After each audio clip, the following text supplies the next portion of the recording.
We are using lasers to look at what is ejected out of a commercial toilet when it's flushed.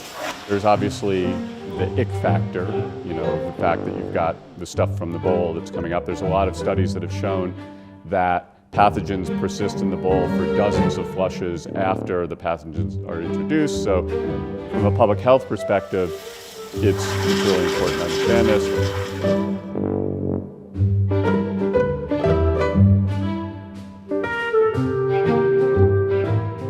We need to emphasize that, we're not epidemiologists, we're not in public health, we're engineers and physicists. I think this will change your relationship with toilets.